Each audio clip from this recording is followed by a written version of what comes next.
என்ன படிச்சிருக்கீங்க? ஸ்கூலுக்கே போனது இல்லையா? என்ன வயசாகுது உங்களுக்கு? பசங்க இருக்கா? எத்தனை பசங்க? ஒரு பொண்ணு. என்ன படிக்கிறாங்க? பசங்க படிக்கல, பொண்ணு மேரேஜ் ஆயிடுச்சு. அப்படியா? பையன் வண்டி ஓட்டுற? என்ன வண்டி? ஆட்டோ ஓட்டு. நீங்கள் என்ன வேலை செஞ்சுருந்தீங்க? மீன் கட்டுறது. மீன் கட் பண்ணுறது. Okay okay. மீன் வாங்கி எடுத்துன்னு வந்து கட் பண்ணி கொடுத்துறது. மெயினாக கட்டிங் மட்டும் தான் அவங்க தொழில். க்ளீன் பண்ணி கொடுத்து டெய்லி நடக்குமா? அது காலையிலே தண்ணி சாப்பிடுவீங்களா? தண்ணி சாப்பிடுறது இப்போ கொஞ்ச நாளாக சொல்கிறேன். எவ்வளோ மாதம் இடையில சாப்பிடல?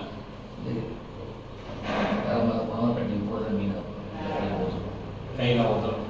அந்த உதறல நிறுத்துறதுக்கோசம் ஒரு கட்டிங் சாப்பிடுவீங்க. அப்போ உதறல் நின்றோம். அப்புறம் எத்தனை மணிக்கு சாப்பிடுவீங்க அந்த கட்டிங்? காலையில் மணி 6 கிலோ கிடையாது. ஸோ 6 மணிக்கு கடை திறக்க மாட்டானே. நான் வந்து இதில் வச்சேன். நம்ம தாமரை கௌரி வாங்கல. ஆமாம்மா. தாமரத்தில் கௌரி வாங்கல.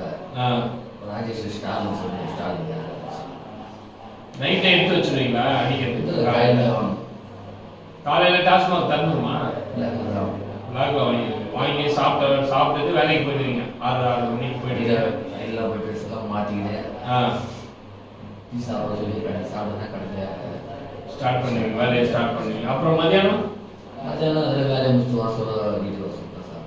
எவ்வளோ? அதுவும் கட்டிங்க இல்லை போட்டு சாப்பிடுவீங்க? போட்டு சாப்பிட்டு வீட்டில் வந்து தூங்கிடுவீங்களா சாப்பிட்டுக்கிட்டு? இல்லை, அப்புறம் நைட்டு இருந்தால் சாப்பிட்டுருந்தேன். இருந்தால் ஒரு போட்டு சாப்பிடுவீங்களா? காசு இருந்தால் சாப்பிடுவீங்க. வீட்டுக்கு ஏதாவது இதெல்லாம் வாங்குறது போக நீங்கள் இப்போ சொல்கிற கணக்கு பார்த்தாலே இதுவே ஒரு ஆஃப் ஆகிடுது. அப்புறமேட்டு வீட்டில் கொடுக்குறதுக்கு காசே இருக்காது. இது என்ன மாச சம்பளமா? இல்லை, டெய்லியும் ஒரு 1000 ரூபா கிடைக்கும். டெய்லி 1000 ரூபா கிடைக்கும். அந்த 1000 ரூபாய் ஒரு 500 ரூபா செலவு பண்ணி ஒரு 500 ரூபா வீட்டில் கொடுத்துருவீங்க.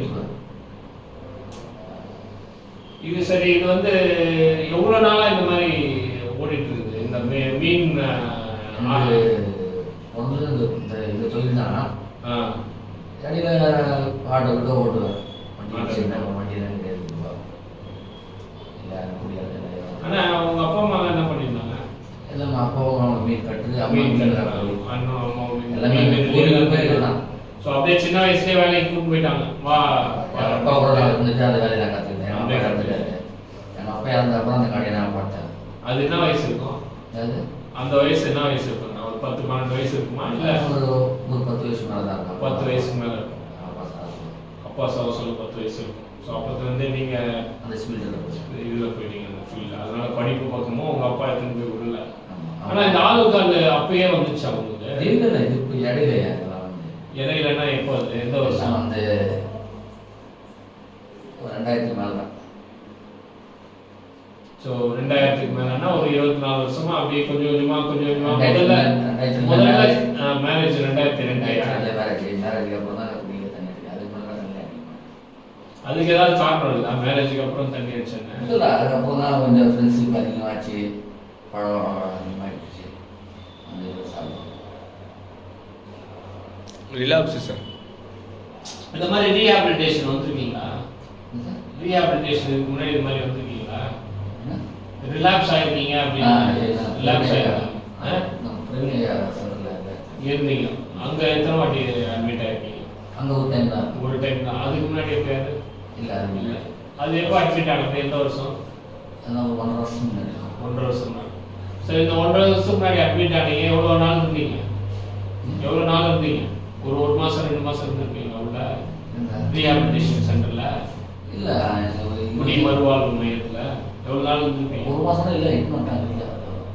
1 மாதம் இல்லை, வீட்டிலே எட்டு வந்துட்டாங்களா? இல்லை நீங்களே வந்துட்டீங்களா? நான் போகிறேன் வீட்டில். சரி, 1 மாதம் போதும்பா, குடிக்க நிறுத்திட்டேன் வா அப்படின்னு நம்பிக்கையாக கூப்பிட்டு போனாங்க.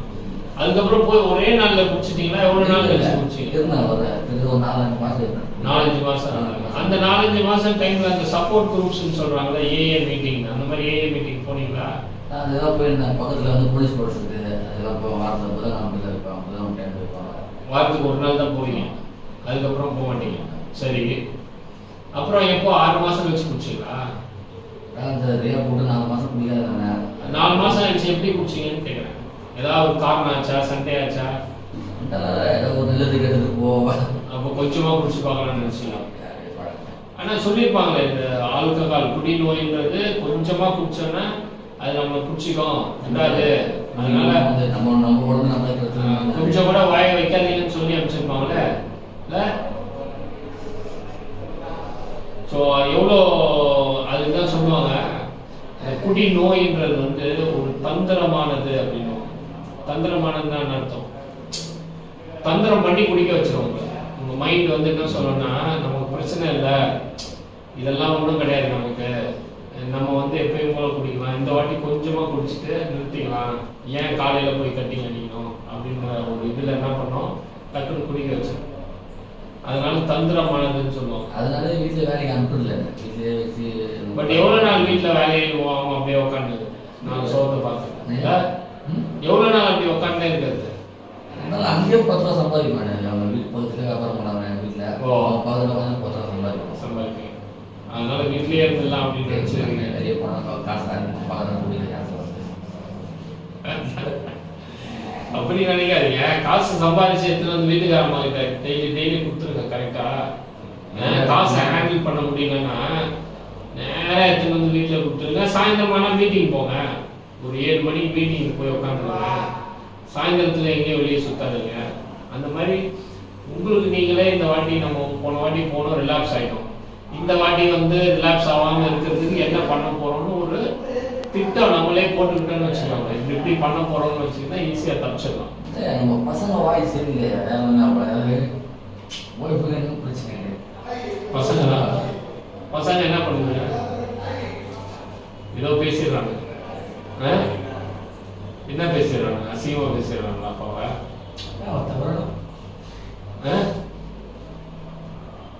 தவறா என்ன பேசுறாங்க? அப்பாவை தவறா என்ன பேச போறாங்க? ஏன் குடிக்கிறேன்னு கேட்பாங்க. அதுதானே பண்ணுவாங்க, அதுதானே கேட்டுட்டு போறாங்க. ஏன் குடிச்ச சொன்னாங்க. அதுவும் நீங்க வந்து யோசிக்கணும். இப்போ ஒருத்தன் வந்து 22 வருஷமா குடிச்சிட்டு 4 மாசமா குடிக்கலன்னா நம்புமா ஊரு, உலகம் நம்புமா?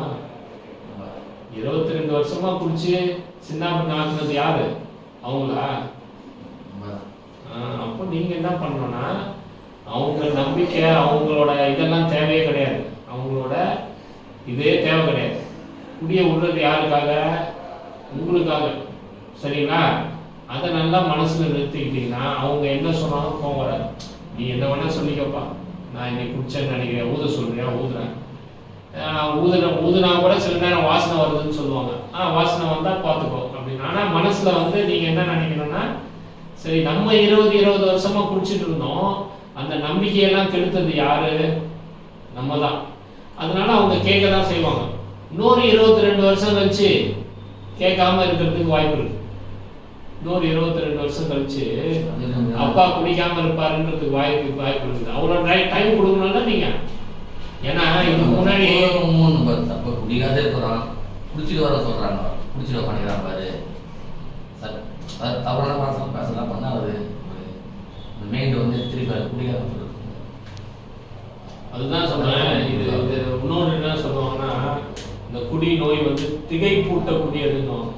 அதாவது திகைப்பாயிடம் தெரியாது. நம்மளா குடிச்சோம், நம்மளா இப்படி நினைச்சோம் அப்படின்னு மைண்ட் அப்படி வந்து உங்களுக்கு வந்து கேம் பிளே பண்ணும். அவன் திட்டதாக நான் குடிச்சேன்னு நீங்க சொல்றீங்க பார்த்தீங்களா, அது கரெக்டான நீங்க யோசிச்சு பாருங்க.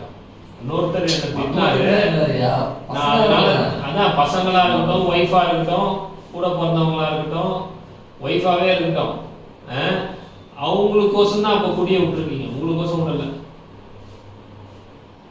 உங்களுக்கோசம் நீங்க விடல, அவங்களுக்கோசம் விட்டுருக்கீங்க. அது தப்பு. நீங்க குடி நோயை வந்து உங்களுக்கோசம் விடணும், வேற யாருக்கோசம் விடாதீங்க. நம்ம உடம்பு நல்லா இருக்கணும் அப்படின்னு நினைச்சீங்கன்னா ஆட்டோமேட்டிக்கா என்ன ஆகும்னா மாறிடுவாங்க. அவங்கெல்லாம் மாறுறதுக்கு டைம் எடுக்கும். உலகம் வந்து உங்களை நம்புறதுக்கு வந்து டைம் ஆகும். அந்த டைமை நம்ம கொடுக்கணும். ஒரு குழந்தை பெற்றுக்கணும்னா 10 மாதம் ஆகுதா? சீக்கிரம் பெற்றுக்க முடியுமா? முடியாது. அந்த டைம் கொடுத்தா தானே. அந்த மாதிரி நீங்கள் அட்லீஸ்ட் ஒரு 2 வருஷமாவது டைம் கொடுக்கணும். 2 வருஷமான டைம் கொடுக்கலன்னா ஒருத்தன் எப்படி நம்புவான்? 22 வருஷம் ஆனது கூட தேவையில்லை. ஒரு 2 வருஷமாவது அந்த ஏஏ மீட்டிங்னு போனீங்கன்னா நிறைய மெடல் கொடுக்குறாங்களா, வருஷம் வருஷம் கொடுக்குறாங்களா இல்லையா? அந்த மாதிரி ஒரு 2 மெடலாவது வாங்கி பசங்களை ஒரு வாட்டி கூட்டிட்டு போய் அந்த மீட்டிங்கில் உட்கார வச்சு மெடல் வாங்குறத பார்த்தாங்கன்னா பரவாயில்ல, நம்ம அப்பா 2 வருஷமா புரிய விட்டுருக்காரு, இத்தனை பேர் கை தட்டுறாங்கன்னு சொல்லிட்டு நம்புறதுக்கு வாய்ப்பு இருக்கு. புரியுதுங்களா? ஆனால் அவங்க நம்புறாங்க நம்பலை அப்படின்றதெல்லாம் நமக்கு தேவையில்லாத. நம்ம குடிய உண்ணும், நம்ம உடம்பு நல்லா இருக்கணும். சாகும் போது யாரும் கூட வர போறதில்லை. எது கூட வரும்? நம்ம உடம்பு கூட வரும். கரெக்டா? அந்த உடம்பை வந்து நம்ம எப்படின்னா பாதுகாப்பாக வச்சுக்கணும். எது ஒன்றும் ஸ்லோ பாய்சன்லாம் குடிச்சு நாஸ்தி பண்ணிக்கூடாது. நல்லா ஹெல்த்தியாக திடகாத்திரமாக வாக்கிங் போய் நல்லா இப்போ வரைக்கும் உங்களுக்கு எந்த வியாதியும் இல்லைல்ல, சுகர் இல்லை, பிபி இல்லைல்ல, ப்ரெஷர் இருக்கு, பிபி இருக்கு, அதுக்கெல்லாம் மாத்திரை போடுறீங்களா? மாத்திரை போடுறீங்களா? அதுதான் என்ன மாத்திரை போடுறீங்க? அதெல்லாம் இங்கே எடுத்துட்டு வந்து கொடுத்துருக்கீங்களா? சரி, உங்கள் வீட்டில் இப்போ உங்கள் மனைவிக்கு தெரியுமா ஸ்டான்லி மாத்திரைலாம்?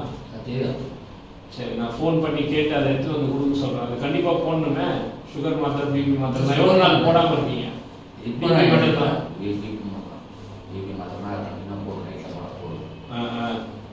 மாத்திரை பேர் தெரியாதுல்ல? சரி, மாத்திரை ஒன்று போட்டுடலாம். பிபி மாத்திரை. தூக்கம் வருதா நல்லா? எப்பயாவது ஹார்ட் ப்ராப்ளம் அந்த மாதிரி ஏதாவது வந்திருக்கா? கிடையாது. சரி, குடி நோயின்றது வந்து கொஞ்சம் கொஞ்சமாக அது என்னன்னு நம்ம தெரிஞ்சுக்கிட்டோம்னு வச்சுக்கோங்களேன், அதுக்கிட்ட ஈஸியாக அது நம்மளை ஏமாற்ற முடியாது. ஸோ அதை தெரிஞ்சுக்கிறதுக்கு தான் ஒரு வாட்டி இங்கே அட்மிட் பண்ணி அதை பற்றி உங்களுக்கு சொல்கிறது இவ்வளோ விளக்கமாக. ஸோ ஒரு ஒரு ஒரு எதிராளியை பற்றி நம்ம தெரிஞ்சுக்கணும்னு வச்சுக்கோங்களேன், இவன் இப்படி தான்ப்பா, இவங்கிட்ட இப்படிலாம் நம்ம பண்ணால் நாஸ்தி ஆகிடும் அப்படின்னு சொல்லிட்டு என்ன பண்ணுவோம், வேற ஒரு மெத்தடை ஃபாலோ பண்ணிடுவோம். அந்த மாதிரி நம்ம குடிநோயை பற்றி நல்லா தெரிஞ்சுக்கிறதுக்கு தான் இங்கே அட்மிஷன் பண்ணுறோம். அதனால் இங்கே சொல்லும் போது அதெல்லாம் கேளுங்க. அந்த மாதிரி ஏஏ மீட்டிங் வந்து போன வாட்டி போயிருக்கீங்க, ஆனால் நீங்கள் வந்து வாரத்துக்கு ஒரு முறை போகிறீங்கல்ல, வாரத்துக்கு ஒரு முறையாக குடிச்சிங்க, வாரத்துக்கு ஒரு முறையாக குடிச்சிங்க. குடிக்கும் போது இல்லை டெய்லி தானே குடிச்சிங்க.